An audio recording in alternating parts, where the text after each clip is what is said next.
Belize's ocean space is crucial for the survival of many sectors, including tourism, fishing, and conservation. Protecting these shared waters is essential. Today, the Coastal Zone Management Authority and Institute started a geospatial workshop to help stakeholders identify priority areas for protection and understand how ocean space is used. The purpose of the workshop is to look at the use and application of two decision support tools that we're using in our MSP development process. The two tools that we're looking at are namely C-Sketch and MarkSan. Now, C-Sketch is more of a data collection tool as well as a planning tool, so it's multifaceted. C-Sketch is what we're utilizing to capture information from the general public, from users of our ocean space, to figure out exactly where our priority areas are for the various usages. The team wants to make sure that areas used for recreation and religious activities are included in the data collection, so people aren't displaced. Data collection tools are crucial for this. At the workshop, there's a team from the University of California, Santa Barbara, who developed the C-Sketch application.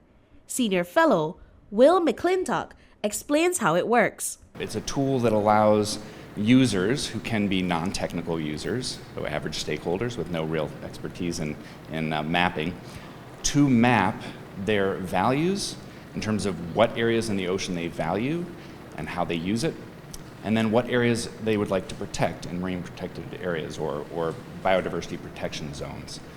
So my team is here to teach folks how to use this tool and ultimately design biodiversity protection zones that are meeting science and policy guidelines for ecosystem protection while minimizing the displacement of users of ocean space. C-Sketch is accessible to anyone with internet access and lets users add data to a map showing popular areas and their uses. Another tool at the workshop is MarkSan, which helps with marine spatial planning. Kate Longley Wood, Marine Spatial Planning Science Manager at the Nature Conservancy, explains that the team is figuring out how to integrate the data collected into their technical tools. MarkSan is a tool that lets users put in information about priorities for conservation. So MarkSan can let users say, okay, I want a marine protected area network that represents 30% of coral reefs and maybe also integrates other stakeholder concerns like avoiding areas that might have high levels of conflict or high levels of cost. And so this program is really good at taking really complex criteria and turning it into outputs that people can then understand and comment on. And so it's a really great process that is used for marine spatial planning processes around the world. MarkSan can be used to provide potential solutions to complex conservation questions, such as where a country should place a marine protected area. It also works alongside tools such as C-Sketch to generate input data results. Rosada explains that by continuing work such as this, Belize is on its way to meeting the 30% ocean space biodiversity protection goal. That 30% goal is tied to two milestones that are time-bound deliverables under the Blue Bond Agreement.